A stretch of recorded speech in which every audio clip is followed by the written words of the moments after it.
ದಕ್ಷಿಣ ಕನ್ನಡ ಜಿಲ್ಲೆಯಲ್ಲಿ ಲಾಕ್ಡೌನ್ ಮುಂದುವರಿದಿರುವ ನಡುವೆಯೇ ಜಿಲ್ಲೆಯ 18 ಗ್ರಾಮ ಪಂಚಾಯತ್ಗಳನ್ನು ಸೀಲ್ ಡೌನ್ ಮಾಡಲಾಗಿದೆ. ನಾಡಿನ ನಂಬರ್ 1 ಮುಜರಾಯಿ ದೇಗುಲವಾದ ಕುಕ್ಕೆ ಶ್ರೀ ಸುಬ್ರಹ್ಮಣ್ಯ ವ್ಯಾಪ್ತಿ ಇರುವ ಸುಬ್ರಹ್ಮಣ್ಯ ಪಂಚಾಯತ್ ಕೂಡ ಸೀಲ್ ಡೌನ್ ಆಗಿದ್ದು, ಇದರ ನಡುವೆ ರಾಜ್ಯದ ಕೆಲವು ಜಿಲ್ಲೆಗಳಿಂದ ಭಕ್ತರು ಸುಬ್ರಹ್ಮಣ್ಯ ಕ್ಷೇತ್ರಕ್ಕೆ ಬರುತ್ತಿರುವುದು ಸಮಸ್ಯೆಯಾಗಿ ಕಾಡಿದೆ.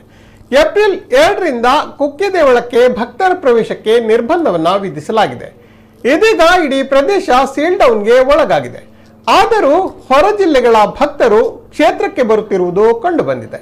ಇದರಿಂದ ನಿಯಮಗಳನ್ನ ಕಟ್ಟುನಿಟ್ಟಾಗಿ ಜಾರಿಗೆ ತರುವುದು ಸುಬ್ರಹ್ಮಣ್ಯ ಗ್ರಾಮ ಪಂಚಾಯತ್ ಹಾಗೂ ಪೊಲೀಸರಿಗೆ ತಲೆನೋವಾಗಿ ಪರಿಣಮಿಸಿದೆ.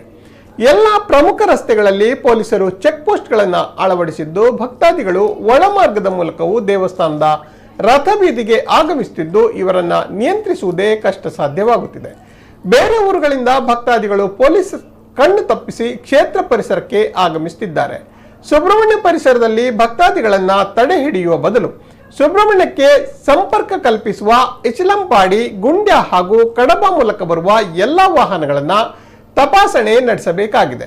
ಈ ಮೂಲಕ ಸೀಲ್ ಡೌನ್ ಬಗ್ಗೆ ಮಾಹಿತಿ ಇಲ್ಲದ ಭಕ್ತಾದಿಗಳಿಗೆ ಅಲ್ಲಿಯೇ ಮಾಹಿತಿ ನೀಡುವ ಕೆಲಸವೂ ನಡೆಯಬೇಕಾಗಿದೆ. ಈ ಮೂಲಕ ಸುಬ್ರಹ್ಮಣ್ಯದ ಪೊಲೀಸ್ ಹಾಗೂ ಗ್ರಾಮ ಪಂಚಾಯತ್ ಸಿಬ್ಬಂದಿ ಮೇಲಿನ ಒತ್ತಡವನ್ನ ಕಡಿಮೆ ಮಾಡಬೇಕಾಗಿದೆ ಎಂದು ಗ್ರಾಮಸ್ಥರು ಹೇಳುತ್ತಿದ್ದಾರೆ.